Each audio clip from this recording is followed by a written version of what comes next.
తెలంగాణ రైతులందరికీ నమస్కారం. Welcome back to our channel. ఇప్పుడే అందిన తాజా శుభవార్త. మీరు ఈరోజు తారీఖు చూసుకోవచ్చు 12/11/2024 మంగళవారం రోజు మనకి ఈ న్యూస్ అయితే రావడం అయితే జరిగిందనమాట. రైతు భరోసా 2024 డబ్బులైతే విడుదల చేయడం అయితే జరిగిందనమాట. ఎకరం 2 ఎకరాలు 3 ఎకరాలు 4, 5, 10, 15, 20 ఎకరాల వరకు రైతులు ఎవరైతే ఉన్నారో మీ అందరికీ ఇది ఒక పెద్ద శుభవార్త అని చెప్పి అయితే మీరు అనుకోవచ్చు. మొత్తంగా వచ్చేసి ఈరోజు 13 జిల్లాలకైతే స్వచ్ఛత ప్రభుత్వం అయితే ఇచ్చిందనమాట. ఈరోజు ఈ 13 జిల్లాలకైతే తప్పకుండా డబ్బులు అయితే పడుతున్నాయి. అందరూ మీ బ్యాంక్ అకౌంట్లు అయితే చెక్ చేసుకోండి అని చెప్పేసి మనకైతే సీఎం రేవంత్ రెడ్డి గారు అయితే ఆదేశించారనమాట. ప్రతి ఒక్క రైతు సోదరులు అయితే బ్యాంక్ అకౌంట్ అయితే చెక్ చేసుకోండి, మీ ఖాతాలో డబ్బులు అనేవి అయితే ఎకరానికి 7,500 చొప్పున జమ చేయడం అయితే జరిగింది అని చెప్పేసి అయితే మనకైతే చెప్పారు. మొత్తం ఈరోజు వచ్చేసి ఈ 13 జిల్లాలకి 20 ఎకరాల వరకు అయితే పడ్డాయని చెప్పేసి అయితే స్వచ్ఛత ఇచ్చారనమాట.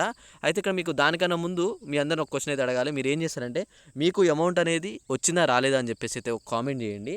అలానే కామెంట్ చేసిన తర్వాత మీరు ఏం చేస్తారంటే ఒకవేళ మీకు అమౌంట్ వచ్చినట్టయితే మీది ఏ జిల్లా అని చెప్పి అలానే కామెంట్ చేయండి. ఒకవేళ అమౌంట్ రాకపోతే మీది ఏ జిల్లా అని చెప్పేసి కూడా కామెంట్ చేసి పైన ఒక లైక్ సింబల్ ఉంటుంది అనమాట. అందరైతే ఆ లైక్ని అయితే కొట్టేయండి. ఆ లైక్ కొట్టేసి నేను ప్రతి ఒక్కరికి రిప్లై ఇస్తాను. ఇప్పుడు మీకు పేరున ప్రతి ఒక్కరికి ఎవరైతే కామెంట్లు పెడతారో వాళ్ళందరికీ అమౌంట్ ఎందుకు రాలేదు, మీరు ఏదైనా క్వశ్చన్ అడిగితే దానికి నేను ఆన్సర్తో సహా ప్రతి ఒక్కటి అయితే పెట్టడం అయితే జరుగుతుంది అనమాట. ఓకే, మనం ఇక లేట్ చేయకుండా ఇప్పుడు ఆ జిల్లాల పేర్లు మీకు అయితే ఒక్కొక్కటి చదివి చూపిస్తాను. మీరు ఇక్కడ చూడండి.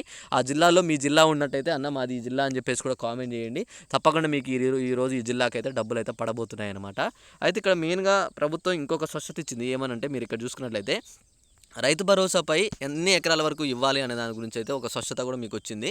రైతు భరోసా ఎకరానికి 7,500 చొప్పున పెట్టుబడి సాయం అయితే ఈ నెల ఆఖరి నుంచి పంపిణీ చేయాలని చెప్పేసి రాష్ట్ర ప్రభుత్వం అయితే నిర్ణయం తీసుకున్నట్టయితే తెలుస్తుంది అని చెప్పి చెప్పారు.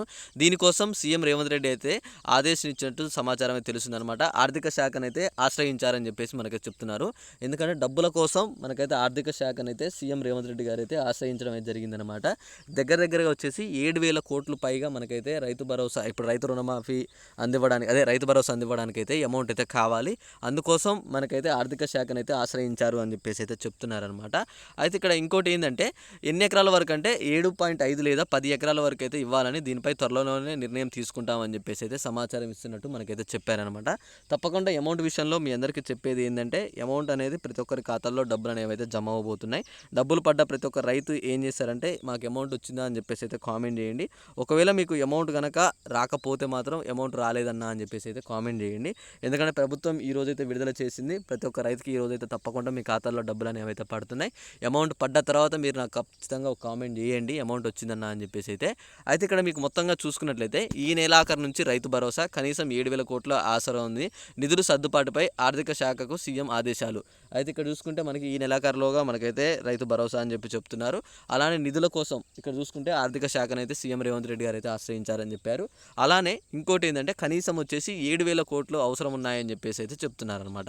అసెంబ్లీలో చర్చించి నిర్ణయం తీసుకుంటున్నాము అని చెప్పిన ప్రభుత్వం అయితే దీని గురించి అసెంబ్లీలో మాట్లాడి ఒక నిర్ణయం తీసుకొని డబ్బులు అనేవి అయితే విడుదల చేస్తామని చెప్తున్నారనమాట. 10 ఎకరాల వరకు 7 ఎకరాల వరకు అన్న దాని గురించి మనకైతే కూడా ఒక స్వచ్ఛత ఇస్తామని చెప్పేసి చెప్పారనమాట. 7 ఎకరాలు అనుకుంటున్నారా మీరు, 10 ఎకరాల వరకు ఇస్తే బాగా అనుకుంటున్నారా? మీ యొక్క అభిప్రాయాన్ని కూడా మీరైతే తప్పకుండా కింద కామెంట్లో తెలపండి. ఎందుకంటే ఆల్రెడీ ఇంతకుముందు ప్రభుత్వం నిర్ణయం ప్రకారం 10 ఎకరాలు 15 ఎకరాల వరకు ఇచ్చేది. కానీ ఈసారి మళ్ళీ తగ్గించడం అయితే జరిగింది. 7 ఎకరాలు చేశారనమాట. మనకి ఇప్పుడు 7 ఎకరాల వరకు ఇవ్వమంటారా, 10 ఎకరాల వరకు ఇవ్వమంటారా, మరి 20 ఎకరాల వరకు ఇంకా ఎప్పుడు వస్తుందన్నా అని చెప్పేసి చాలామంది కూడా డౌట్ ఉండొచ్చు అనమాట. సో దానిపైనే మీ యొక్క అభిప్రాయాన్ని అయితే అందరూ తెలుపుతారని చెప్పి అయితే నేను ఆశిస్తున్నాను. మీ యొక్క అభిప్రాయాన్ని మాత్రం తప్పకుండా తెలపండి. ఎన్ని ఎకరాల వరకు ఇస్తే బాగు అని చెప్పేసి అయితే. ఓకే, ఇంకా మీకు ఏ చిన్న డౌట్ ఉన్నా తప్పకుండా కామెంట్ చేయండి. అలానే ఈ వీడియోని మిగతా మీ ఫ్రెండ్స్కి అయితే షేర్ చేసేయండి. ఓకే, ఈ వీడియోలో అర్థమైనట్టయితే లైక్ చేసేయండి. Thanks for watching. Thank you guys. జై హింద్.